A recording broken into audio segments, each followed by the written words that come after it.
ఆరాధించుకునే దినము శనివారమా ఆదివారం? మనకి ఈరోజు అర్థమైపోవాలి. మేము ఆదివారం చేస్తున్నాం కాబట్టి ఆదివారమే కరెక్ట్ అని మీరు అనుకున్నారనుకో, ఒకవేళ మీరు పొరపాటు పడుతున్నారు కావచ్చు.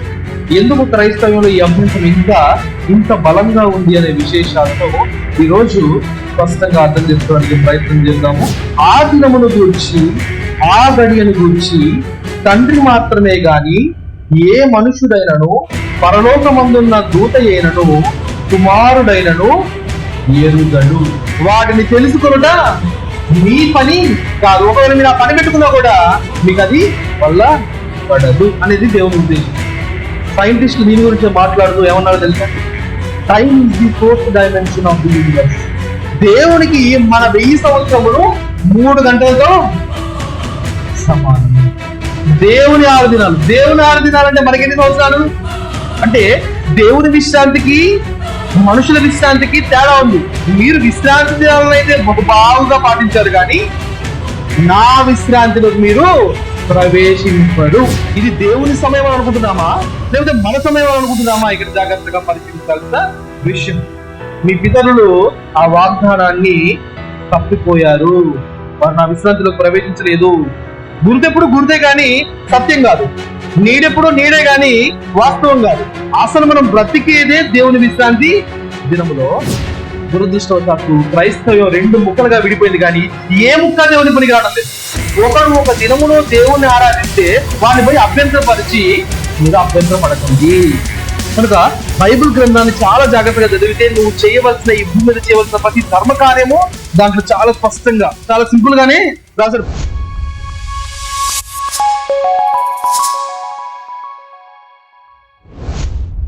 శనివారమా ఆదివారం? మనకి ఈరోజు అర్థమైపోవాలి. మేము ఆదివారం చేస్తున్నాం కాబట్టి ఆదివారమే కరెక్ట్ అని మీరు అనుకున్నారనుకో, ఒకవేళ మీరు పొరపాటు పడుతున్నారు కావచ్చు. శనివారం ఆరాధన చేసే వాళ్ళు కూడా అంతే. కనుక అసలు దేవుడు మనతో మాట్లాడుతున్న విధానం ఏంటి, ఆరాధన చేయవలసిన దినం ఏంటి, ఎందుకు క్రైస్తవంలో ఈ అభ్యంతరం ఇంకా ఇంత బలంగా ఉంది అనే విశేషాలను ఈరోజు స్పష్టంగా అర్థం చేసుకోవడానికి ప్రయత్నం చేద్దాము. అపోస్తల కార్యములు 1వ అధ్యాయము 7వ వచనం. కాలములను సమయములను తండ్రి తన స్వాధీనమందుంచుకొని ఉన్నాడు, వాటిని తెలుసుకొనుట మీ పని కాదు.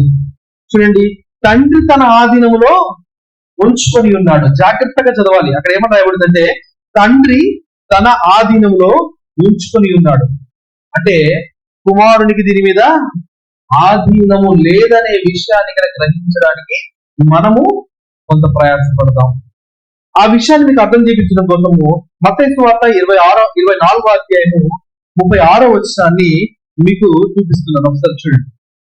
అయితే ఆ దినమును గూర్చి, ఆ గడియను గూర్చి తండ్రి మాత్రమే గాని ఏ మనుషుడైనను, పరలోకమందున్న దూత అయినను, కుమారుడైనను ఎరుగడు.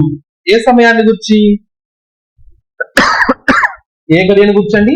యేసుక్రీస్తు వారి భూమి మీదకి వస్తానని చెప్పాడు కదా, చెప్పాడా? ఎప్పుడు వస్తాడో తెలుసా మీకు? మీకే కాదండి, యేసుక్రీస్తు వారికి కూడా తెలియదు. ఎందుకంటే ఈ సమయము, కాలం అనేది చాలా ప్రాముఖ్యమైనది. అది యేసుక్రీస్తు వారి హస్తగతంలో లేదు. ఎవరి హస్తగతంలో ఉంది? ఆయనకు దేవుడైన తండ్రి హస్తగతంలో ఉంది. అదే చెప్తున్నాడు, కాలములను సమయములను తండ్రి తన స్వాధీనపరుచుకుని ఉన్నాడు. ఎవరికి ఆ యొక్క అధికారము ఇవ్వలేదు. ఇచ్చుంటే 2వ రాకడ ఏ సమయానికి వస్తుందనేది కుమారుడికి తెలిసిందేది కదా. ఎందుకు దేవుడు సమస్తాన్ని తన యొక్క కుమారుడైన క్రీస్తుకు అప్పగించిన తండ్రి సమయాన్ని, కాలాన్ని మాత్రం ఎందుకు తన చేతిలో ఉంచుకున్నాడు? ఎందుకంటే సమయం అనేది అంత చాలా శ్రేష్టమైన విషయము. సైంటిస్టులు దీని గురించి మాట్లాడుతూ ఏమన్నారో తెలుసా? Time is the fourth dimension of the universe. Scientist అంటే మనకంటే గొప్పడని ఎవరైతే ఈ భూమి అనుకుంటున్నామో, ఆయన కూడా టైం అంటే ఎంత గొప్పదనే విషయాన్ని అర్థం చేసుకుంటున్నాడు కదా. తండ్రికి కూడా టైం అనేది చాలా శ్రేష్టమైన, ప్రత్యేకమైన విషయం కనుకనే అది తన చాలా ప్రియకుమారుడైన, గొప్ప శ్రేష్టమైన, తనకు అంతకంటే ఇష్టమైన వాడు ఎవరు? ఉన్నాడు కదండి. ఆయనకు కూడా దాని మీద అధికారాన్ని ఇవ్వలేదు, కానీ తన చేతిలో అధికారాన్ని ఉంచుకున్నాడు.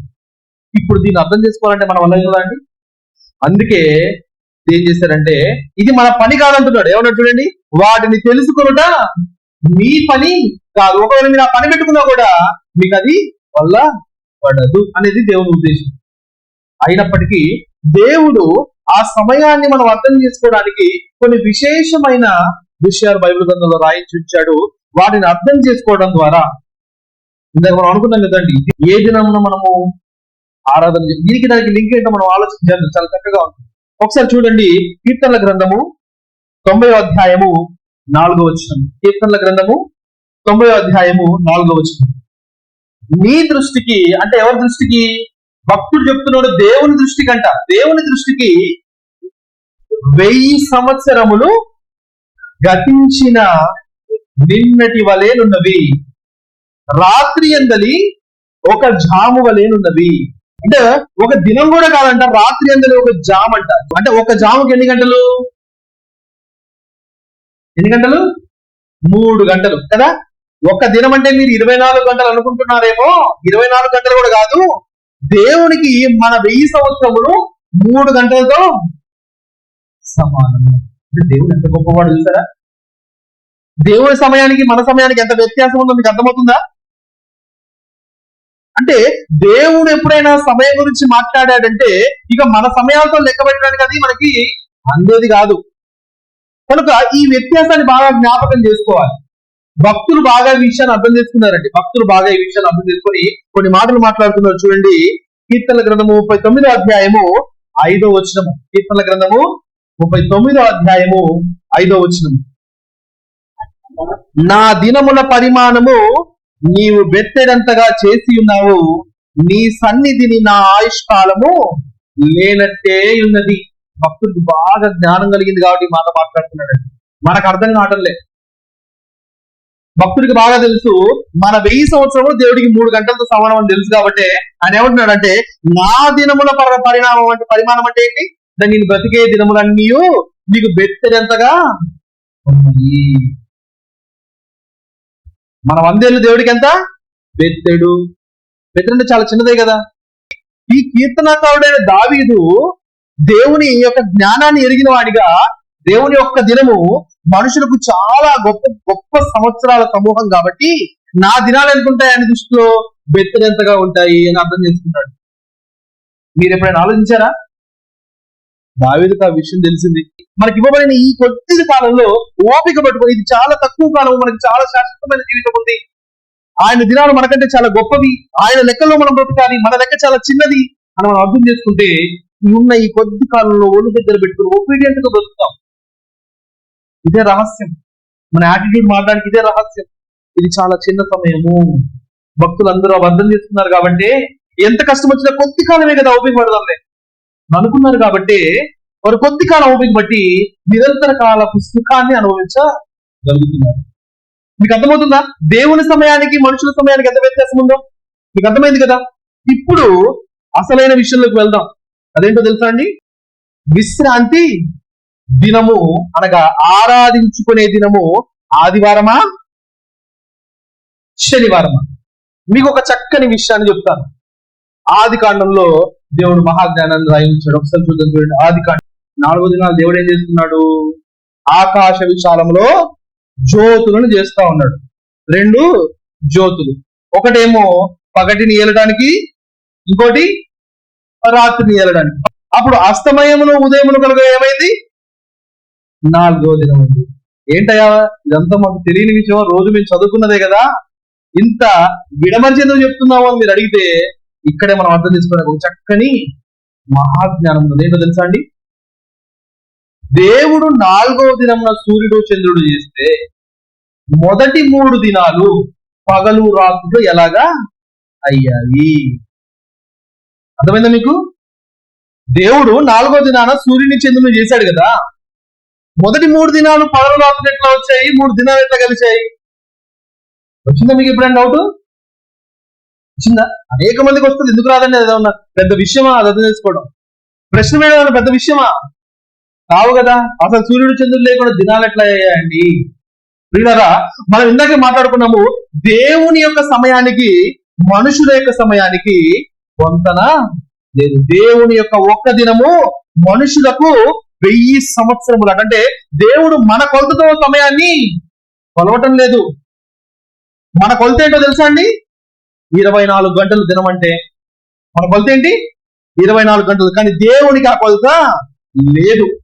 అందుకే దేవుని యొక్క కొలతతో మొదటి దినాన్ని, దేవుని యొక్క కొలతతో రెండవ దినాన్ని, దేవుని యొక్క కొలతతో మూడవ దినాన్ని చేసి 4వ దినములో ఆకాశంలో భూమికి సంబంధించిన సూర్యచంద్రుని చేసి భూమికి దినాలను పుట్టించాడు. మీ అందరికీ తెలుసు కావచ్చు, భూమికి 24 గంటలు అయితే మన పక్కనే ఉన్న మార్స్ కి, అంటే దినమనగానే భూమికి ఒక దినం ఉంటది, మార్స్కి ఒక దినం ఉంటది, సూర్యునికి ఒక దినం ఉంటది, చంద్రునికి ఒక దినం ఉంటది, జూపిటర్కి ఒక దినం ఉంటది. ఎందుకంటే దినం అంటే ఒక గ్రహము తన చుట్టూ తాను తిరుగుట. కానీ దేవుడు మాట్లాడిన దినము ఒక భూమికి సంబంధించింది కాదు, ఒక జూపిటర్కో ఏదో గ్రహానికో ఏదో సోలార్ సిస్టమ్ కో లేకపోతే ఏదో గెలాక్సీకో సంబంధించింది కాదు, కానీ సమస్త విశ్వానికి సంబంధించింది. ఎందుకంటే ఆయన కలుగజేసింది కేవలం భూమినా? సమస్త విశ్వాన్ని. భూమి తిరగడానికి 24 గంటలు పడితే సమస్త విశ్వం తిరగడానికి ఎన్ని గంటలు పడుతుంది? 1000 సంవత్సరాల కంటే ఎక్కువ. అంతేనా? 1000 సంవత్సరాల కంటే తక్కువైతే ఉండనే ఉండదు. 1000 సంవత్సరాల కంటే ఎక్కువ. అందుకే మనకు 1000 తర్వాత లెక్క అర్థం కాదని దేవుని యొక్క ఒక్క దినము మనుషులకు 1000 సంవత్సరముల కంటే ఎక్కువ అని మనకు ఉపమానం చెప్తా ఉన్నాడు దేవుడు. జ్ఞాపకం చేసుకోవాలి. జ్ఞాపకం చేసుకున్నారా? ఇప్పుడు దేవుడు ఏం చేశాడంటే 6వ దినాన మనిషిని తయారు చేశాడా? 6వ దినాన మనిషిని తయారు చేసి 7వ దినం ఏం చేశాడు? దేవుడు తాను చేసిన తన పని 7వ దినములోగా సంపూర్తి చేసి తాను చేసిన తన పని అంతటిని ఎంతటి నుండి 7వ దినమున విశ్రమించెను. ఏం చేశాడు దేవుడు? ఇప్పుడు దేవుడు చేసిన దినాలు భూదినాలు కానప్పుడు ఆయన విశ్రమించిన దినం భూదినం అవుతుందా? దేవుడు చేసిన దినాలు భూదినాలు కానప్పుడు ఆయన విశ్రమించిన దినం భూదినం అవుతుందా? 24 గంటలు అవుతుందా? కానీ కాదు. ప్రియులారా, మీకు అనేక మంది తగులుతా ఉంటారు. ఈ క్రైస్తవ జీవితంలో అనేక మంది మీకు ఎదురవుతా ఉంటారు. బాబు, మీరు ఏ దినాన్ని ఆరాధన చేస్తున్నారు అని అడుగుతారు. అడగని మీరు ఏమంటారు? మేము ఆదివారం గుడికి వెళ్తామండి చక్కగా అని అంటారు కదా. అనగానే అయ్యో తప్పండి, మీరు తప్పుగా ఆరాధన చేస్తున్నారు, మీరు కేవలం శనివారం మాత్రమే ఆరాధన చేయాలని చెప్పి వాళ్ళు మీ ముందు గట్టిగా వాదిస్తారు. అప్పుడు మీకు సమాధానం లేదనుకోండి, మీకు దానికి ఎలాగా సమాధానం చెప్పాలో అర్థం కాక మీరు కూడా వాళ్ళతో పాటు వెళ్ళిపోయే ప్రమాదం ఉంది. అందుకే దేవుడు మాట్లాడుతున్నాడు మనతో ఈ రోజు. చూడండి, హెబ్రీయులకు రాసిన పత్రిక 4వ అధ్యాయము 1వ వచనం. పౌలు గారికి హెబ్రీయుల మీద భయం పట్టుకుందంట. ఎందుకంటే వీరికి విశ్రాంతి దినం ఏంటో అర్థం కావట్లే. వీళ్ళు విశ్రాంతి దినాన్ని శనివారం అనుకుంటున్నారు. కాబట్టి పౌలు గారు చక్కని జ్ఞానయుక్తమైన మాటలతో కొన్ని విషయాలు మనతో మాట్లాడుతున్నారు. చూడండి, 4వ వచనం. మరియు దేవుడు, హెబ్రీయులకు రాసిన పత్రిక 4వ అధ్యాయము 4వ వచనం. మరియు దేవుడు 7వ దినమందు తన కార్యములన్నింటినీ ముగించి విశ్రమించెను అని 7వ దినము గూర్చి ఒక చోట చెప్పి ఉన్నాడు. చెప్పాడా? మనం చదువుకున్నామా? ఆది కాండంలో చదువుకున్నాం కదండి. ఆది కాండంలో కాకుండా మరొక చోట కూడా చెప్పాడు. నిర్గమకాండము 20వ అధ్యాయము 11వ వచనము. విశ్రాంతి దినమును పరిశుద్ధముగా ఆచరించుటకు జ్ఞాపకము ఉంచుకొనుము. మీరు మాట్లాడుతున్న ఈ మాటలు సామాన్యమైన మాటలు కావు. ఈ నిర్గమకాండం 20వ అధ్యాయం ఏంటో తెలుసా? ఇవన్నీ 10 ఆజ్ఞలు. అవన్నీ చాలా ప్రాముఖ్యమైనవి. దాంట్లో 4వ ఆజ్ఞ గురించి ఈరోజు మాట్లాడుతున్నాం. 4వ ఆజ్ఞ ఏంటి? విశ్రాంతి దినమును పరిశుద్ధముగా ఆచరించుటకు జ్ఞాపకము ఉంచుకున్నాము. అంటే మనం విశ్రాంతి దినం ఎట్లా ఆచరించాలి? పరిశుద్ధంగా ఆచరించాలి. అసలు విశ్రాంతి దినాన్ని పరిశుద్ధంగా ఆచరించాలంటే విశ్రాంతి దినం అంటే ఏంటో మనకి తెలియాలి. అంతేనా? విశ్రాంతి దినాన్ని పరిశుద్ధంగా ఆచరించమన్నాడు. పరిశుద్ధంగా అంటే ఏ పాపం చేయకుండా, అబద్ధాలు ఆడకుండా, కొట్లాట్లకు వెళ్లకుండా, ఊదులు మాట్లాడకుండా, చెడు దృష్టి చూడకుండా, ఏ పాపకార్యం చేయకుండా ఉంటే కదా సరిపోద్ది కదా. ఏ పని చేయదని ఎందుకంటున్నాడు? మీకు డౌట్ రావాలి. ఓకేనా? అలా డౌట్ పడుతూనే కింద కూడా చదవండి. 6 దినములలో యెహోవా ఆకాశమును, భూమిని, సముద్రమును, వాటిలో సమస్తమును సృజించి 7వ దినమును విశ్రమించెను. అందుచేత యెహోవా విశ్రాంతి దినమును ఆశీర్వదించి దానిని పరిశుద్ధపరిచెను. ఎందుకు చెయ్యాలంటే 6 దినాలు దేవుడు చేశాడు, ఏడో దినాన్ని విశ్రమించారు కనుక దేవుడు దాన్ని ఆశీర్వదించి పరిశుద్ధపరిచాడు కాబట్టి మీరు కూడా దాన్ని పరిశుద్ధంగా ఆచరించాలి. ఆచరించే క్రమం ఏంటంటే మీరు ఆ 7వ దినంలో ఏ పని చేయకూడదు. ఇంతవరకు చాలా క్లియర్ గా బాగా ఉంది. ఒప్పచెప్పమంటే గడగడ ఒప్పచెప్పేస్తాం. కానీ ఇప్పుడు విశ్రాంతి దినం ఏది అని అడిగామనుకోండి, మేము నెక్స్ట్ శనివారం అనేస్తాం. అంతవా? ఎందుకంటే దేవుడు ఆ మాట కూడా చెప్పాడు. లేవికాండము 23వ అధ్యాయము 3వ వచనము, 6 దినములు పని చేయవలను, వారము 7వ దినము విశ్రాంతి దినము. అంటే మీరేం చేయాలి? నేనేం చేశాను? 6 దినాలు నేను పని చేశాను, దేవుడు 7వ దినాన్ని విశ్రమించాను. కాబట్టి మీరు కూడా ఏం చేయాలి? మీరు కూడా 6 దినాలు పని చేయాలి. ఎన్ని దినాలు చెప్పాలి? మీకు లెక్కలు రావట్లేదా? 6 దినాలు పని చేయాలి, 7వ దినాన విశ్రమించాలి కదా. ఇప్పుడు ఒకవేళ మనము దేవుని 6 దినాలు లెక్క తీసుకున్నాం అనుకోండి. ఏ 6 దినాలు? దేవుని 6 దినాలు. దేవుని 6 దినాలు అంటే మనకి ఎన్ని సంవత్సరాలు? బరాబర్ లెక్కేస్తే 6,000 సంవత్సరాలు. అంతేనా? 6,000 సంవత్సరాలు పనిచేసి తర్వాత విశ్రమించాలి. మనకంత జీవితం ఉందా? మనకంత ఆయుష్కాలం ఉందా? అందుకే దేవుడు ఏమన్నాడు తెలుసా? మీకు భూదినాలు, నా దినాలు కాదు, మీకేంటి భూదినాలు. భూదినాలకి ఎన్ని గంటలు? 24 గంటలు. కనుక మీరు సోమవారం నుంచి ఆదివారం నుంచి శుక్రవారం వరకు 6 దినాలు పని చేయండి. వారము అంటే మనకి చాలా వారాలు వస్తాయి కదా. వారము 7వ దినము మీకు విశ్రాంతి దినము అన్నాడా? వారం 7వ దినం ఏమైతుంది? ఏ దినం అవుతుంది? శనివారం అవుతుంది. కనుక దేవుడు ఆ మాట చెప్పాడు. కనుక శనివారం అందరము విశ్రాంతి దినం పాటించవలసిందే ఆజ్ఞ ప్రకారం అని మనం అందరము పాటిస్తా ఉన్నాము. అయితే దేవుడు మాట్లాడుతున్నాడు చూడండి. హెబ్రీయులకు రాసిన పత్రిక 4వ అధ్యాయము 5వ వచనం. ఇదియుగాక, ఇదొక్కటే కాకుండా ఇంకా మనకి చాలా విషయాలు చెప్తా ఉన్నాడు. ఇదియుగాక ఈ చోటనే వారు నా విశ్రాంతిలో ప్రవేశించరని చెప్పి ఉన్నాడు. ఏం చెప్పాడంటే దేవుడు? వారు నా విశ్రాంతిలోకి ప్రవేశించరు.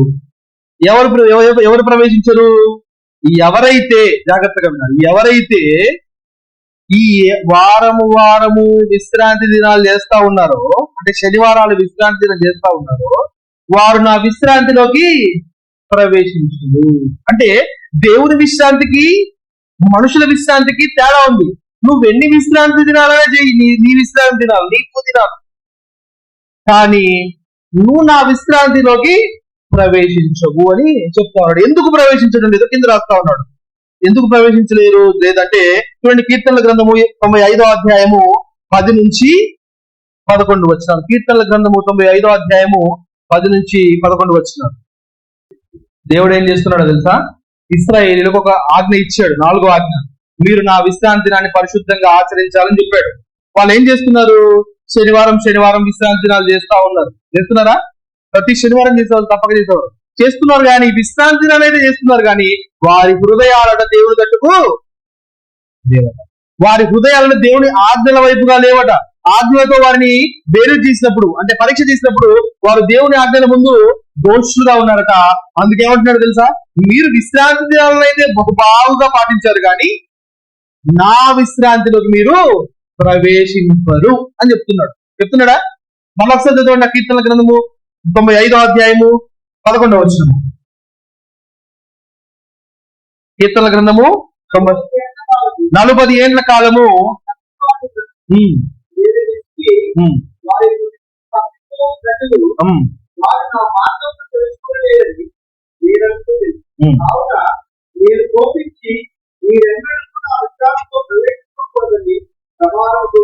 వారు ఎన్ని విశ్రాంతి దినాలు చేసినా కూడా వాళ్ళకి నా విశ్రాంతిని మనని ప్రమాణము చేశాడు అని చెప్పేసి పౌలు గారు ఇక్కడ జ్ఞాపకం చేస్తా ఉన్నాడు. పౌలు గారు ఎవరికి? హెబ్రీలకు జ్ఞాపకం చేస్తా ఉన్నాడు. ఎందుకు హెబ్రీలకు జ్ఞాపకం చేస్తున్నాడంటే హెబ్రీలు కూడా ఈ శనివారం విశ్రాంతి దిన ఆచారాన్ని బాగా చేయడానికి ఇష్టపడతా ఉన్నారు. అది లేకపోతే మాకు బ్రతుకు లేదంతగా చేస్తా ఉన్నారు. కనుక బాబు, నీ ముందు నీకంటే గొప్ప నీ పితరులు ఉన్నారు. వారు వారం విశ్రాంతి దినాలు బాగా చేసేవారు. అయినప్పటికీ వారి హృదయము నా ఆజ్ఞల వైపుగా లేకపోతే నేనేం ప్రమాణం చేశాను తెలుసా? వారితోటి వారు నా విశ్రాంతిలోకి ప్రవేశించరు అని ప్రమాణం చేశాను. ఏమర్థమవుతుందో తెలుసు దీంట్లో? దేవుని విశ్రాంతి వేరు, మనం ఆచరించే విశ్రాంతి దినం వేరు. మన కాలం వేరు, దేవుని కాలం వేరు. మన సమయం వేరు, దేవుని సమయం వేరు. దేవుడు ఆజ్ఞగా ఇచ్చినప్పుడు నా విశ్రాంతి దినాన్ని పరిశుద్ధంగా ఆచరించుటకు జ్ఞాపకం ఉంచుకోను అన్నప్పుడు మనం దాన్ని ఎట్లాంటి సమయంతో మనం దాన్ని అర్థం చేసుకుంటున్నాము? ఇది దేవుని సమయం అని అనుకుంటున్నామా, లేకపోతే మన సమయం అని అనుకుంటున్నామా? ఇక్కడ జాగ్రత్తగా పరిశీలించాల్సిన విషయం. మనుషులందరూ మా 24 గంటలు అనుకొని చెప్పేసి ఆ 24 గంటలు ఎంత పాటించినా కూడా దేవుని విశ్రాంతిలోకి ప్రవేశించలేకపోతున్నారట. అందుకే 1వ వచనంలో హెబ్రీయులకు రాసిన పౌలు గారు మాట్లాడుతూ ఉన్నారు. ఆయన యొక్క విశ్రాంతిలో చూడండి, 1వ వచనం ఒకసారి చదవండి. హెబ్రీయులకు రాసిన పత్రిక 4వ అధ్యాయము 1వ వచనం. ఆయన యొక్క అంటే దేవుని యొక్క విశ్రాంతిలో ప్రవేశించుతున్న వాగ్దానము ఇంకా నిలిచింది. ఇప్పుడు విశ్రాంతి నిలిచి ఉంటే ఇంకా వాగ్దానం కూడా నిలిచి ఉంటుంది. విశ్రాంతి అయిపోయింది అనుకోండి, వాగ్దానం ఉంటుందా? అంటే విశ్రాంతి ఇంకా నిలిచి ఉంది, అందుకే వాగ్దానం కూడా ఇంకా నిలిచి ఉన్నది. మీలో ఎవడైనా ఒకవేళ ఆ వాగ్దానం పొందకుండా తప్పిపోవునేమో అని భయము కలిగి యుండుము. మీ పితరులు ఆ వాగ్దానాన్ని తప్పిపోయారు, వారు నా విశ్రాంతిలోకి ప్రవేశించలేదు. కానీ దేవుడు తన విశ్రాంతిని ఇంకా నిలిపే ఉంచాడు. ఆ వాగ్దానం ఇంకా మన మధ్యలోనే ఉంది. కనుక మీరు కూడా మీ పితరుల వలె దేవునికి వారి హృదయాన్ని దూరంగా ఉంచి తప్పిపోయినట్లుగా మీ హృదయాన్ని దూరంగా ఉంచితే మీరు కూడా ఆయన విశ్రాంతిలోకి వెళ్ళాలనే భయాన్ని మీ హృదయంలో కలిగి ఉండండి అని హెబ్రీయులకు ఎందుకు రాస్తున్నారంటే, వీరు విశ్రాంతి దినం అనే శనివారాన్ని బాగా పట్టించుకొని దేవుని ఆజ్ఞలను మర్చిపోతున్నారు. మీ విశ్రాంతి దినాలతో నాకు సంబంధం లేదు, మీ భూ దినాలతో నాకు సంబంధం లేదు, మీ హృదయం నాకు దగ్గరగా ఉండడమే నాకు సంబంధం అనేది దేవుని ఉద్దేశం అయి ఉన్నది. చూడండి, వారికి ప్రకటింపబడినట్లుగా మనకు సువార్త ప్రకటింపబడిను. ఎవరికి? ఇశ్రాయేలుకి ప్రకటింపబడినట్లుగా మనకు కూడా ప్రకటింపబడిను. కానీ వారు వినిన వారితో విశ్వాసము గల వారు కలిసి ఉండలేదు గనుక విన్న వాక్యము వారికి నిష్ప్రయోజనమైనదాయను. కాగా జగత్ పునాది వేయబడినప్పుడే ఆయన కార్యములన్నీ సంపూర్తి అయినను ఈ విశ్రాంతిని గూర్చి నేను కోపముతో ప్రమాణము చేసినట్టు వారు నా విశ్రాంతిలో ప్రవేశించాలని ఆయన చెప్పిన మాటను అనుసరించి విశ్వాసులమైన మనము ఆ విశ్రాంతిలో ప్రవేశించుచున్నాము. విశ్వాసులమైన మనము ఆయన విశ్రాంతిలో ప్రవేశించుచున్నాము. ప్రియులారా, ఇశ్రాయేలీయులు మనకంటే ఎన్ని సంవత్సరాల ముందు వారు? 2000 సంవత్సరాల ముందు వారు. వారికి ఒక వాగ్దానం చేయబడింది విశ్రాంతి నిమిత్తమై, వారు దాంట్లో ప్రవేశించలేకపోయారు. కానీ ఆ వాగ్దానం అంటే 2000 సంవత్సరాల తర్వాత మనకు కూడా ఇంకా నిలిచి ఉందట. మనము విశ్వాసం గలవారమై ఉంటే ఆ విశ్రాంతిలోకి ప్రవేశిస్తాము. ఇది ఏ విశ్రాంతి? దేవుని విశ్రాంతి. నేను ఒక మాట చెప్తాను, ఇప్పుడు జాగ్రత్తగా గమనించండి. దేవుడు 6 దినాలు సృష్టి చేశాడు, 7వ దినాన విశ్రాంతిలోకి వెళ్ళిపోయాడు. వెళ్ళడా? వెళ్ళిన తర్వాత మనం ఈ భూమి మీద ఆ విశ్రాంతి దినాన్ని పరిశుద్ధంగా ఆచరిస్తే మనము ఆయన విశ్రాంతిలోకి వెళ్తాం. ఇదే విశ్రాంతి దిన ఆచారం. అయితే దేవుడు లేవికాండంలో ఎందుకు వారము చివరి దినము విశ్రాంతి దినం అనే ఒక పద్ధతిని ఇచ్చాడు? ఎందుకు ఇచ్చాడంటే దానినే గురుత్వం అని మనం అంటాం. ఉదాహరణకు చెప్తాను మీకు. దేవుడు అబ్రహాము తోటి ఒక నిబంధన చేసుకొని ఎవరైతే సున్నతి చేయించుకుంటారో వారు నా ప్రజలు అని అనబడతారు. ఈ సున్నతి నీ శరీరం అందు నా పరిశుద్ధతకు గురుతు అయి ఉన్నది అని మాట్లాడబడుతుందా? పిల్లలు తెలియకపోవచ్చు. అంటే ఈ సున్నతి అనేది దేవుని ప్రజలకు గురుతు. కనుక దేవుడు ఏం చేస్తున్నాడు? ఇశ్రాయేలు కాలం అయిపోయి కొత్త నిబంధన వచ్చేసరికి ఈ శరీర సంబంధమైన గుర్తును ఎలాంటి గుర్తుగా చేస్తున్నాడు? ఆత్మ సంబంధమైన గుర్తుగా చేస్తున్నాడు. అంటే గుర్తే. గుర్తు ఎప్పుడు గుర్తే కానీ సత్యం కాదు. నీడెప్పుడు నీడే కానీ వాస్తవం కాదు. నీడను పట్టుకొని ఇప్పుడు చెట్టు ఉందనుకోండి, నీడ ఎక్కడి వరకు పడుతుంది? కొంచెం దూరం వరకు పడుతుంది. మనం ఇలా చూసుకుంటూ వచ్చాము, నీడ కనపడ్డది. నీడ కనపడ్డదంటే అర్థం ఏంటో తెలుసా? ఈ దగ్గరలో ఎక్కడో ఏముంది? చెట్టు ఉంది. అంతేనా? అట్లా అనుకోకుండా ఈ నీడనే చెట్టు అనుకున్నాం అనుకోండి, ప్రయోజనం ఏమనుందా? ఏం చేయాలో తెలుసా? నీడ కనపడిన తర్వాత ఆ నీడను పట్టుకొని మూల వరకు వెళ్ళాలా? వెళ్తే నీకేం దొరుకుతుంది? చెట్టు దొరుకుతుంది. ఇప్పుడు చెట్టు దొరికిన తర్వాత మళ్ళీ నీడ పట్టుకుంటావా? మళ్ళా నీడ పట్టుకున్నావు అంటే చెట్టు దగ్గర నుంచి దూరంగా వెళ్ళిపోతుంది. అంటే ఎప్పుడైతే సంపూర్ణమైనది వస్తుందో అసంపూర్ణమైన దాన్ని మనము విడిచిపెట్టేయాలి. అందుకే ఇంతకు ముందు సున్నతి అను గోప్యాంగ చర్మపు శరీర సంబంధమైన నిబంధన గుర్తుగా ఉంటే ఆ గుర్తు తీసివేయబడి మరొక ఆత్మ సంబంధమైన నియమం మనకి ఇచ్చాడు. దాన్ని బాప్తిస్మం అంటున్నాం కదా.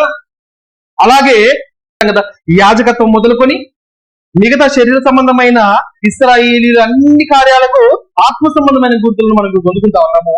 దానికి విశ్రాంతి దినము వ్యత్యాసమైనది కాదు. అందుకే దేవుడు మాట్లాడుతూ ఉన్నాడు చూడండి, నిర్గమకాండము 31వ అధ్యాయము 17వ వచనం. నిర్గమకాండము 31వ అధ్యాయము 17వ వచనం జాగ్రత్తగా చదవాలి. నాకును ఇశ్రాయేలీలకును అది ఎల్లప్పుడూ దేని గురించి మాట్లాడుతున్నాడో తెలుసా అండి? ఇది విశ్రాంతి దినం గురించి. చూడండి కావాలంటే, ఎలాగనగా 6 దినములు యెహోవా భూమి ఆకాశములను సృజించి 7వ దినమున పని మాని విశ్రమించెనని చెప్పుము. అసలైనది ఏంటో తెలుసా? నేను 6 దినాలు సృష్టి చేశాను, 7వ దినాలు విశ్రమించాను చూసారా? ఆ నేను విశ్రమించిన విశ్రాంతి ఏమో అసలైనది, మీరు ఆచరించే విశ్రాంతి ఏమో దానికి గుర్తు. మీకు అర్థమవుతుందా? అదేమో అసలైనది, ఇదేమో గుర్తు. కనుక మనము శనివారము ఆరాధన చేయడమే దేవుడి ఉద్దేశం అనుకోకూడదు. శనివారం ఆరాధన చేయడము మనల్ని ఒక విషయాన్ని గుర్తు చేసుకునేట్లుగా చేయాలి. అదేంటంటే, మేము 6 దినాలు కష్టపడి 7వ దినాన్ని దేవుని ఆరాధిస్తున్నాం కదా, అట్లనే దేవుడు కూడా తన 6 దినాలు కష్టపడి తన 7వ దినాన విశ్రమించాడు. ఆయన విశ్రాంతిలో మనము పాలు పొందుకోవాలంటే మనము ఆ విశ్రాంతి దినాన్ని పరిశుద్ధంగా ఆచరించాలి. ఆయన విశ్రాంతిలో మనం పరిశుద్ధంగా ఉండాలి. ఎందుకంటే ఆయన 10 దినాల్లో మనం లేము, ఆయన విశ్రాంతిలోనే మనం ఉన్నాం. మనము ఆయన విశ్రాంతిలో పరిశుద్ధంగా ఉంటే మనం ఇక్కడ మన తనువు చాలించిన తర్వాత మనము పరిశుద్ధులము, ఆయన పరిశుద్ధులము ఏమవుతాము? ఒకటవుతాం. మనము పరిశుద్ధులం కాకపోతే ఆయన మనల్ని పక్కకు పెడతాడు. కనుక ఇది దేవుని ఉద్దేశమే. దాంతోపాటు ఇంకొక చక్కని విషయం మాట్లాడబడుతూ ఉండదు చూడండి. నిర్గమకాండం 31వ అధ్యాయము 12వ వచనము 13వ వచనం. మరియు యెహోవా మోషేతో ఇట్లనెను, నీవు ఇశ్రాయేలులతో నిజముగా మీరు నేను నియమించిన విశ్రాంతి దినములు ఆచరింపవలను, మిమ్మల్ని పరిశుద్ధపరచు యెహోవాను నేనని తెలుసుకున్నట్లు అది మీ తరతరములకును నాకును మీకును గురుతగును. విశ్రాంతి దినం ఏంటండి? గురుతు. సున్నతి ఏంటండి? సున్నతి ఏంటి? గురుతు. విశ్రాంతి దినం ఏంటి? గురుతు. శరీర సంబంధమైన లేవి యాజకత్వం ఏంటి? గురుతు. ఇంతకుముందు గొర్రెలను, మేకలను, పొట్టేళ్లను, గువ్వలను బలిచ్చేవారు. ఇప్పుడు ఇస్తున్నామా? అవన్నీ శ్రేష్టమైన బలికి సంబంధించిన గురుతులు. ఇప్పుడు మనం శ్రేష్టమైన వాటిలోకి వచ్చాము. కనుక ఈ విషయాలన్నింటినీ మనం ఎవరికి చెప్పాలి? ఎవరైతే శరీర సంబంధంగా విశ్రాంతి దినాన్ని ఆచరిస్తున్నారో వారికి చెప్పాలి. అయ్యా అవును, దేవుడు ఇశ్రాయేలీయులకు పాత నిబంధనలో 7వ దినం అనగా వారం వచ్చే చివరి దినాన్ని విశ్రాంతి దినంగా ఆచరించమని చెప్పాడు. చెప్పినప్పుడు దాంట్లో ఎలాంటి ఆచారాలు చేయాలో కూడా చెప్పాడు. కేవలము విశ్రాంతి దినము పరిశుద్ధ సంఘం కూడుకోవడం మాత్రమే కాదండి. అప్పుడు ఏం చేసేవాళ్ళు తెలుసా? వచ్చి ఏడాది మగ గొర్రెపిల్లను, ఏ అవిటితనం లేకుండా పరిశుద్ధంగా ఉండే గొర్రెపిల్లను బలి ఇచ్చేవాళ్ళు. దాంతో పాటు నైవేద్యం పెట్టేవాళ్ళు. దాంతో పాటు ఏ పని చేయకుండా ఉండేవాళ్ళు. పరిశుద్ధ సంఘంగా కూడుకునేవారు. అది ఎప్పుడు చేశారు? ఇశ్రాయేలు చేశారు. ఎందుకు చేశారు? నా దేవుడు కూడా ఇట్లాగే చేశాడని జ్ఞాపకము చేసుకున్నాం. ఇప్పుడు దేవుడు మనకు ఆత్మ సంబంధమైన మరొక నియమం ఇచ్చాడు. దాన్ని హెబ్రీయులకు రాస్తూ వాడు స్పష్టపరుస్తా ఉన్నారు. 4వ అధ్యాయము దేవుడు చెప్తున్నాడు, దేవుని ప్రజలకు విశ్రాంతి నిలిచి ఉన్నది. శనివారం మాత్రమే కాదు, ఆదివారం విశ్రాంతే, శనివారం విశ్రాంతే, మంగళవారం విశ్రాంతే, ఇక ప్రతి దినము విశ్రాంతి. ఇప్పుడు విశ్రాంతి దినమును ఎట్లా ఆచరించాలి? మనము పరిశుద్ధంగా ఆచరించాలి. దీంట్లో గమ్మత్తేంటో తెలుసా అండి? అసలు మనం బ్రతికేదే దేవుని విశ్రాంతి దినములో. కాబట్టి దాన్ని పరిశుద్ధంగా ఆచరించే ఈ విధానము ఒక్క రోజుకు పరిమితమైనది. మన జీవితాంతము పరిశుద్ధంగా ఆచరించవలసింది. ఎట్లా ఆచరించాలి? బలి అర్పించాలి. మరి అర్పించారా? మీరు బలి అర్పించారా? మనం అర్పించలేమని క్రీస్తు ఏం చేశాడు? మన కోసం నిరంతర బలిని అర్పించేసాడు. అయిపోయిందా? బలి అర్పించే కార్యక్రమం అయిపోయిందా? దాంతో పాటు మనము పరిశుద్ధ సంఘముగా కూడుకోవాలి. ఒకరోజు కాదు, అవసరమైతే క్షణము అవసరమైతే కూడుకోవాలి. సమయం అనక అసమయం అనక మనము. సంఘం అంటే ఏంటండి? సంఘం అంటే ఏంటిది? అంటే ఇంతమంది ఉంటే సంఘం ఏమన్నా మీకు డెఫినేషన్ తెలుసా? దేవుడు ఒక మాట మాట్లాడుతా ఉన్నాడు, ఎక్కడ ఇద్దరు ముగ్గురు నా నామమున కూడుకుంటారు అక్కడ నేను ఉంటాను. అంతేనా? అంటే మనము నిరంతరం మన సహోదరులతోటి ఈ యొక్క సహోదరత్వాన్ని పంచుకుంటూ ఉండాలి. దాంతో పాటు నీవైనను నీ యొక్క పనిగత్త, నీ భార్య అయిన, నీ కుమార్తె అయిన, నీ పని చేసే నీ పనిగాలు ఎవరు తమ సొంత పనులు చేసుకోకూడదు. ఈ భూమి మీదకి వచ్చిన తర్వాత మన సొంత కార్యాల నిమిత్తమై ఎక్కువగా ప్రయాసపడకూడదు. ఆ భోజనం చేసావా, ఆ భోజనం దేవుని పని నిమిత్తమై ఉండాలి. డబ్బు సంపాదించుకోవడానికి వెళ్తున్నావా, ఆ డబ్బు మరలా దేవుని పని నిమిత్తమై ఉండాలి. ఇంకేదైనా కార్యం చేస్తున్నావా, దేవుని పని నిమిత్తమై ఉండాలి. ఎందుకో తెలుసా అండి, నువ్వు దేవుని పని నిమిత్తమై కాకుండా చేసే ఏ కార్యము నీకు స్వాస్థ్యముగా నిలవదు. పెద్ద బిల్డింగ్ కట్టావు, నా కోసం కట్టుకున్నా అనుకున్నావు, రేపు పొద్దున దేవుడు ఆ రాత్రి నీ ప్రాణాన్ని అడిగితే ఆ బిల్డింగ్ ఎవరిదవుతుంది? ఎవరవుతుందండి? నా కుమారులు అవుతుందండి అని అనుకుంటావు కదా. నీ కుమారులు కూడా పోయిన తర్వాత ఎవరిదవుతుంది? బంగారం దాచిపెట్టుకున్నావు, బంగారం అంట దొంగల కన్నం వేస్తారట. డబ్బులు దాచిపెట్టుకుంటే అది చిమ్మెట కొడుతుందా? అంటే ఈ లోక సంబంధమైన ఏ కార్యము నువ్వు చేసినా అది అప్రస్తుతంగా నీకు అప్పటి మట్టుకు కొంత సహకారం చేసేదే కానీ, నీవు ఈ భూమి మీద దేవుని నిమిత్తమై చేసే ప్రతి శ్రమ, ప్రతి క్రియ నీ స్వాస్థ్యమును నిత్యమైన స్వాస్థ్యముగా నిత్య లోకంలో నీకు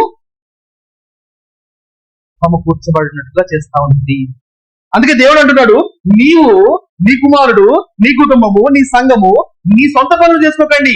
దానివల్ల మీకు వచ్చే ప్రయోజనం ఏమి? అయ్యా మరి అట్లయితే మాకు ఆహారం ఎట్లాగా బాగా ఆలోచిస్తున్నాం మనం. మనకి ఈ ఓవర్ థింకింగ్ ఎక్కువ. ఓవర్ థింకింగ్ అనేది కూడా డిసీజ్, మీకు తెలుసా అండి?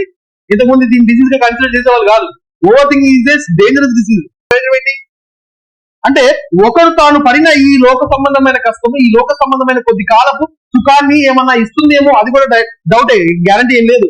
కానీ ఈ భూమి మీద నువ్వు చేసే దేవుని నిమిత్తమైన పని మాత్రం నీకు ఖచ్చితంగా నూరంతల స్వాస్థ్యాన్ని, మన దేవుడు చాలా చాలా లిబరల్ పర్సన్ అన్నమాట. కొంచెం చేస్తే ఎక్కువ చేస్తాడు, బాగా ప్రేమించే తండ్రి. ఇది మనకు తెలియదు కాబట్టి మనం దేవుని వైపు ఆలోచించాం. దేవుని వైపు నుంచి మనం ఆలోచిస్తే అసలు దేవుని దృష్టిలో కొద్ది కాలం ఈ భూమి ఉంటున్నాము, కొద్దిగా పట్టుకొని జాగ్రత్తగా బతికాం అనుకోండి, దేవుడు ఏం చేస్తాడు, అలాగ టెస్ట్ చేసి అలాగ మన వైపు వేసేస్తాడు, గొర్రెల వైపుగా వేసేస్తాడు. అదొక్కటి కనిపెట్టుకుంటే బాగుంటది అని మనకు తెలియదు, చెప్పేవాళ్ళు లేడు, చెప్పిన వినేవాళ్ళం మనం కావు. కనుక ఇట్లాంటి స్థితిలో మనము మిగిలిపోతా ఉన్నాము. కనుక మనము ఈ భూమి మీద ఉన్నప్పుడు దేవుని పని చేయాలి. అదే మనము ఆయన యొక్క విశ్రాంతిని పరిశుద్ధంగా ఆచరించుట. అలా చేసినప్పుడు నీవు చనిపోయిన తర్వాత ఆయన విశ్రాంతిలోకి ప్రవేశించుదు. అది కేవలం ఇశ్రాయేలుకి ఇచ్చింది కాదు, వాళ్ళకి ఇచ్చిందైతే వాళ్ళే ప్రవేశించేవారు, కానీ వాళ్ళలో చాలా మంది ప్రవేశించలేకపోయారు. అతని చెప్పేసి మీకేమీ దేవుడు అన్యాయం చేయలేదు, ఆ విశ్రాంతి మనందరికీ నిలిచే ఉన్నది అని హెబ్రీయులకు రాస్తున్నాడు పౌలు గారు. ఎందుకంటే హెబ్రీయులు కూడా మనవలే కొంత అజ్ఞానం కలిగిన వారు. ఏం చేస్తున్నారు, విశ్రాంతి దినాలలో బాగా ఆచరిస్తూ ఉంటారు. మనం అనుకుంటున్నాం మనకు సంతోషంగా ఉంటుంది కావచ్చు, విశ్రాంతి దిన ఆచారకులు తింటున్నాం కదా, మూలికలు బాగా ఆనందం కలుగుతూ ఉంటాం. కానీ ప్రియులారా, మన ఆదివారం ఆరాధన చేయమని ఎక్కడ బైబిల్ గ్రంథం చెప్పిందా? ఆదివారం ఆరాధన చేయాలని ఎక్కడైనా బైబిల్ గ్రంథం చెప్పిందా? నువ్వు పూర్తి బైబిల్లో ఒక వచనం ఉందా? దురదృష్టవశాత్తు క్రైస్తవ్యం రెండు ముక్కలుగా విడిపోయింది, కానీ ఏ ముక్క దేవుని పనికి రావడం లేదు. ఇటు ఆదివారం ఆరాధికులు దేవుడి పనికిరారు, ఇటు శనివారం ఆరాధికులు దేవుడి పనికిరారు. ఎందుకంటే వీరు దినాల గురించి బాగా ఆలోచన చేస్తున్నారు, అసలు దేవుని ఉద్దేశాన్ని ఎదుర్కొంటా ఉన్నారు. అందుకే దేవుడు హోషేయ గ్రంథము ఏం చక్కగా మాట్లాడుతూ ఉంటాడు. హోషేయ గ్రంథము 2వ అధ్యాయము 11వ వచనము. అంటే ఇశ్రాయేలీయుల గురించి మాట్లాడుతున్నాడు. దాని ఉత్సవ కాలములను, పండుగలను, అమావాస్యలను, విశ్రాంతి దినములను, నియామక కాలములను నేను మాన్పించేస్తాను. ఎందుకంటే అసలు వాటి వల్ల వాళ్ళకి ప్రయోజనం లేదనే విషయం వాళ్ళకి అర్థం కావడం లేదు. వాళ్ళని మాన్పించేస్తాను. ఒక దినం వస్తుంది, నా భక్తులందరూ గురుతులు వదిలిపెట్టి సత్యాన్ని పట్టుకుంటారు అని చెప్పేసి దేవుడు హోషేయ గ్రంథంలో వాళ్ళ ప్రభుత్వం ద్వారా వాళ్ళకే చెప్పించాడు. దాన్ని జ్ఞాపకం అర్థం చేసుకోవాలని. కానీ కొంతమంది ఇశ్రాయేలీయులైనా మారుతున్నారేమో, కానీ చాలా మంది క్రైస్తవులు మారలేకపోతా ఉన్నారు. వీళ్ళరా ఒకటే ఒక లోపం ఏంటంటే, బైబిల్ గ్రంథంలో దేవుడు తన ధర్మాన్ని గురించి ఎలాగ తన భక్తుల ద్వారా మాట్లాడిపించాడని ఓపికగా చదవలేకనే. కనుక బైబిల్ గ్రంథాన్ని చాలా జాగ్రత్తగా చదివితే నువ్వు చేయవలసిన, ఈ భూమి మీద చేయవలసిన ప్రతి ధర్మ కార్యము దాంట్లో చాలా స్పష్టంగా, అంటే చిన్నపిల్లలకు అట్టి పండు ఒలిచి పెడతా ఉంటారు కదా, అలాగనే రాశాడు. ఎందుకంటే గట్టిగా చెప్తే మనకు అరగదని చాలా సింపుల్ గానే రాశాడు. పౌలు గారు చూస్తే ఒక అధ్యాయం అంతా ఎట్లా మాట్లాడుతా ఉన్నాడు. విశ్రాంతి బాబు వాళ్ళకి రాలేదు, వాళ్ళు అనుకుంటారు నా విశ్రాంతిలో ఎక్స్పర్ట్స్ అని, విశ్రాంతిని ఆచారంలో వాళ్ళు కాదు, వాళ్ళు ఎవరు విశ్రాంతిలోకి వెళ్ళలేదు చాలా మంది, అది కాదు విశ్రాంతి, నా విశ్రాంతి వేరే ఉందని చెప్పే ప్రయత్నం చాలా గొప్పగా చేశాడు. కనుక మనము ఆ విషయాన్ని జాగ్రత్తగా అర్థం చేసుకోవాలని ఒక చివరి మాటగా రోమిలకు రాసిన పత్రిక 14వ అధ్యాయము 5-6 వచనాలను మిమ్మల్ని చదివి, ఒకడు జాగ్రత్తగా చదవాలి, ఇది చాలా ఇంపార్టెంట్ అండి. This should be the attitude of every Christian. ఇది మనకి జ్ఞానం, ఇది మనకు గొప్పతనం, అంటే పసితనం కాదు, ఇది చాలా మెచ్యూరిటీ. ఈ మెచ్యూరిటీ మనం కలిగి ఉండాలి. ఒకడు ఒక దినము కంటే మరి ఒక దినము మంచిదని ఎంచుచున్నాడు. ఉన్నారా భూమి మీద? శనివారం గొప్పది, ఆదివారం కాదు, ఆదివారం గొప్పది, శనివారం కాదు, శుక్రవారం అన్నిటికంటే గొప్పది, మిగతా ఈ కావు అని కూడా ఎవరు ఉన్నారా? ఉంటారు. ఉన్నారా? మరి మీ ఇంట్లో చిన్నపిల్లలు, పెద్దలు, ముసలు అందరూ ఉంటారా? ఒక్కొక్క తెలివి ఉంటుందా? తండ్రి అందరినీ జాగ్రత్తగా రాస్తా ఉంటాడా? గొర్రెలు ఉంటాయి, గొర్రెలు, గుడ్డి గొర్రెలు ఉంటాయా? బలిసిన గొర్రెలు అన్ని ఉంటాయా? వాటిని వదిలిపెట్టి వీటిని మెడలు వేసుకుంటాడా? అంటే చేసుకుంటాడు. ఇప్పుడు గుడ్డి గొర్రెలు ఉందనుకోండి, ఏం చేస్తాడు పాపం, మళ్ళీ మెడలు వేసుకుని దాన్ని కూడా తీసుకుపోవాల్సిందే. అంటే దీనికి స్పెషల్ స్టాటస్, దీని యొక్క బలహీనత.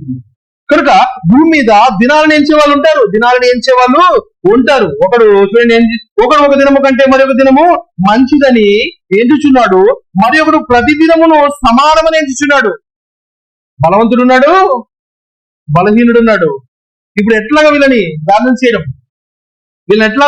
బలవంతుడు నేను బలవంతుడని విర్రవేగేటోడు కూడా ఉంటాడు, బలహీనుడు నేనే బలవంతుడనే మభ్యపోయి దాన్ని అపార్థం చేసుకునే వాడు కూడా ఉంటాడు. వీళ్ళనిద్దరిని దేవుడు బ్యాలెన్స్ చేయడానికి మనకు చక్కని మర్మాన్ని ఇస్తున్నాడు. చూడండి, ప్రతి వాడు తన మట్టుకు తానే తన మనసులో రూఢీపరుచుకొనవలెను. అలా రూఢీపరుచుకుంటున్నారా? అయితే చేసుకోండి, ప్రాబ్లం లేదు. అయితే దినమును లక్ష్య పెట్టువాడు ప్రభువు కోసమే లక్ష్య పెట్టుచున్నాడు. దేవుడు ఎట్లా ఆలోచిస్తాడు తెలుసా? శనివారం ఆరాధన చేస్తే నేను దేవుడికి బాగా ఆరాధన చేస్తాను, అది దేవుడికి బాగా ఇష్టం అని ఒకటి మనసులో అనుకుని చేస్తున్నాడు అనుకో, మనకు అభ్యంతరం కలుగుతుందేమో కానీ దేవునికి అభ్యంతరం కలగదట. పోనీ వీడు శనివారం అని ఆరాధన చేస్తున్నాడు కదా, పర్వాలేదు నాకు అనుకున్నాడా? ఇంకొకడు ఆదివారమే చేస్తాను, ఆదివారమే గొప్పదని ఆరాధన చేస్తున్నాడు అనుకో, శనివారం ఆరాధికులు అదే వీడు వేస్ట్ గాడు, వీడు దేవుడు ఆజ్ఞలు వ్యతిరేకంగా ఉన్నాడే, మనం అభ్యంతరం పడతామేమో, కానీ దేవుడు అభ్యంతరం పడ్డట. పోనీ ఆదివారమే ఆరాధన చేస్తున్నాడు కదా వీడు, నాకేం ప్రాబ్లం లేదని దేవుడు అనుకుంటాడట. తినువాడు దేవునికి కృతజ్ఞతాస్తుతులు చెల్లించున్నాడు కనుక ప్రభు కోసమే తినుచున్నాడు. తినువాడు ప్రభు కోసమే చెల్లించుచున్నాడు కనుక ప్రభు కోసమే తినుచున్నాడు. తినని వాడు ప్రభు కోసము తినుటమా అని దేవునికి కృతజ్ఞతాస్తుతులు చెల్లించున్నాడు. మనలో ఎవడు తన కోసమే బ్రతుకుడు, ఎవడు తన కోసమే చనిపోడు. వీళ్ళందరూ దేవుని కోసమే ఆలోచన చేసి కార్యక్రమాలు చేస్తున్నారు. కాబట్టి మీరు ఒకడు ఒక దినములో దేవుణ్ణి ఆరాధిస్తే వాడిని పోయి అభ్యంతరపరిచి మీరు అభ్యంతరం పడకండి. వాడి దినాన్ని వాడిని ఆచరించుకోనియండి, మీ దినాన్ని మీరు ఆచరించండి. అసలు సత్యమేంటో తెలుసా అండి? ప్రతి దినము మనం దేవుణ్ణి ఆచరించాలి. అప్పుడు శనివారం ఆచరిస్తే తప్పేంటి? అయితే మీరు ఒకడు ఒక ఆచారాన్ని తన మనసులో రూఢిపరుచుకొని చేస్తున్నప్పుడు వాడిని అభ్యంతరపరచుట ద్వారా దేవుణ్ణి అభ్యంతరపరిచిన వారం అవుతా ఉన్నాము. మన అభ్యంతరపరచు అవసరమైతే వాడు దాన్ని బట్టి శరీర సంబంధమైన ఏదైనా పాపంలో చిక్కిపోతాడేమో అని చెప్పేసి కొంచెం బాధ్యత పడి వాడికి అరే శనివారం అంటే శనివారం మాత్రమే కాకుండా దేవుని విశ్రాంతి అంటే ఇంకా గొప్పదని మనము చాలా జాగ్రత్తగా భయముతో వణుకుతో వారికి సమాధానం చెప్పాల్సిన అవసరం ఉందే గాని అభ్యంతరపరచడానికి ఎవ్వరుని బాబు శనివారం కాదు అనద్దు, ఆదివారం కాదు అనద్దు. అసలు ఆదివారం కాదు, శనివారం కాదు, అసలు ప్రతి దినము మనము చేసుకోవాల్సిన అవసరం ఉంది అని చెప్పేసి అవసరమైతే చెప్పాలి, లేకపోతే కొంత సమయం తీసుకొని మనకి అర్థమయ్యేటట్టుగా మనం చేయాలి. కానీ అభ్యంతర పరచడానికి దేవునికి ఇష్టం లేదు. లేకపోతే వాడు అభ్యంతరపడి ఉన్న దినం కూడా చేయలేదు అనుకోండి, కొత్తోడు మన ఇద్దరు కొట్టుకుంటా వాడు పాడైపోయింది అనుకోండి, దేవుడు మన జ్ఞానాన్ని బట్టి ఎదుటివాడు బలహీనమైన మన కక్షలు వాడు అభ్యంతరపడితే మన జ్ఞానాన్ని బట్టి అతిశయించడు, కానీ మన జ్ఞానాన్ని బట్టి మనము దేవుని దృష్టి చెడ్డవారం అవుతాము. కనుక ప్రియులారా, దేవుడు చాలా స్పష్టంగా ఒక మత్తయి సువార్తలో మాట్లాడుతూ ఉంటాడు, నేను విశ్రాంతి దినానికి ప్రభువై ఉన్నాను. ఏమైందంటే ఇశ్రాయేలు ఇట్లనే, మీరేంటి బాబు శనివారం మీరు వెన్నులు తూచుకొని తింటున్నారు, విశ్రాంతి దినం ఆచారం మీరు చేయరా? యేసుక్రీస్తు వారు అంత గొప్ప దేవుని కుమారుడు అని చెప్పుకుంటున్నాడు, విశ్రాంతి దినం రోజు విశ్రాంతి దిన ఆచారాన్ని మీరు మీరుతున్నారు ఏంటి అని దేవుడితో ఆ ప్రజలు అన్నప్పుడు మాట్లాడుకుంటూ అనేకమైన విషయాలు మాట్లాడుతూ ఉంటారు. చాలా విషయాలు వాళ్ళకి అర్థమయ్యేటట్టు చెప్తాడు. వాళ్ళ పితరులకు సంబంధించిన ఉదాహరణలు తీసుకుని మనకు అర్థమయ్యేటట్టు చెప్తాడు. ఒక చక్కటి మాట మాట్లాడతాడు. ఏంటో తెలుసండి, యేసుక్రీస్తు వారు విశ్రాంతి దినమునకు ప్రభువై ఉన్నాడు. ఇదరా విశ్రాంతి దినాన్ని మనం శనివారానికి లిమిట్ చేస్తే క్రీస్తు కేవలం శనివారానికే ప్రభువా? ఆయన సమస్త కాలమునకు ప్రభు. కనుక ప్రియులారా, మనము ఇటు శ్రేష్టమైన జ్ఞానము కలిగిన వారముగా అభ్యంతములో ఉన్న వారిని ఓపికతో వారికి ఈ విషయాన్ని అర్థం చేయించి, ఇగో ఈ దినములను కాలములను దేవుని సమయాన్ని మనుషుల సమయానికి మధ్యలో ఉన్న వ్యత్యాసాన్ని తెలియజేసి ప్రతి దినము మనము ఏ విధంగా పరిశుద్ధంగా ఆచరించవలసిన వారమై భద్రమై ఆజ్ఞ ప్రకారం ఉన్నామో ఆ యొక్క ఆజ్ఞ యొక్క సంపూర్ణ సారాన్ని మనకు తెలియజేయటకు దేవుడు మనందరికీ ఇటు శ్రేష్టమైన జ్ఞానము అవగాహన అయ్యేటట్టుగా చేయాలి. దాంతో పాటు చెప్పేటప్పుడు చాలా జాగ్రత్తగా బాధ్యత చెప్పే ఓపిక మనకు ఇవ్వాలని కోరుకుంటూ